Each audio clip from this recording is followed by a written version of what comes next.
యాదవ గ్రామం ఈ రోజు పొద్దుపోవడం జరిగింది. అక్కడ ఒక యాదవ బిడ్డ శ్రీనివాస్ యాదవ్ అనే బిడ్డను ఇటీవల కాలంలోనే ఒక వారం క్రితం దారుణంగా హత్య చేశారు. చేసిన వాళ్ళు ఎవరు అంటే ఈ శ్రీనివాస్ యాదవ్ కుటుంబానికి అక్కడ కొంచెం పట్టా భూమి ఉంది, పక్కనే పెద్ద మనుషులు ఉన్నారు. ఆ పెద్ద మనుషులకి ఈ భూమి కావాలి కాబట్టి ఎంఆర్ఓ దగ్గర నుంచి అంతా మేనేజ్ చేసుకుని ఆఖరికి పోలీసులను కూడా వాళ్ళ గుప్పెట్లో ఉంచుకుని వాళ్లకు సహాయం చేసేటట్టు స్థానిక ఎమ్మెల్యే రవీంద్రనాథ్ రెడ్డి గారు, ఎంపీ అవినాష్ రెడ్డి గారు వీళ్ళందరితో సన్నిహిత సంబంధాలున్న పెద్ద మనుషులు. కొద్ది సంవత్సరాల క్రితం శ్రీనివాస్ యాదవ్ తమ్ముడిని ఇలాగే ఒక ట్రాక్టర్ యాక్సిడెంట్ గా చిత్రీకరించి ఆ అబ్బాయిని పొట్టన పెట్టుకున్నారు.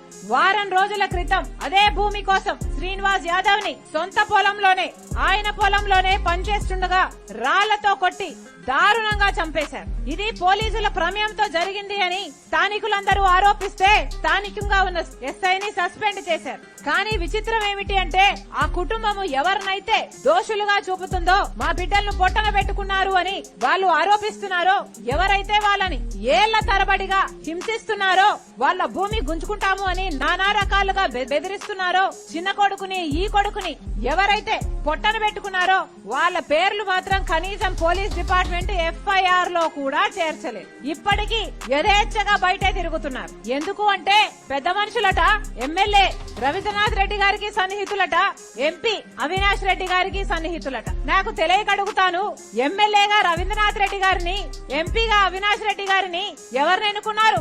ఎవరు ఓట్లేస్తే ఎమ్మెల్యే ఎంపీ అయ్యారు? అధికారం ఇచ్చింది ఎవరు? ప్రజలు. ఏ ప్రజలు?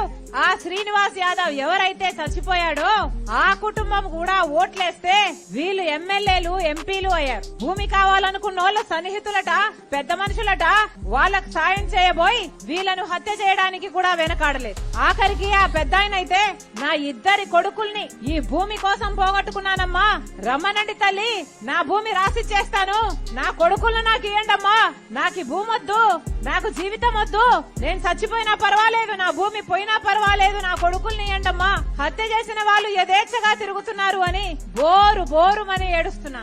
ఇది స్థానికంగా ఇక్కడ మీ మండలంలో మీ పక్కనున్న గ్రామంలో జరిగిన విషయం. ఇక మీ వాళ్ళ మీకే ఇంత అన్యాయం జరుగుతుంటే ఇక రాష్ట్రంలో ఉన్న వాళ్ళ సంగతి ఏమిటి? ఎక్కడ చూసినా ఈ చంద్రబాబు అన్నట్టు ఎక్కడ చూసినా వైను మైను, ఎక్కడ చూసినా శాండ్ ల్యాండ్.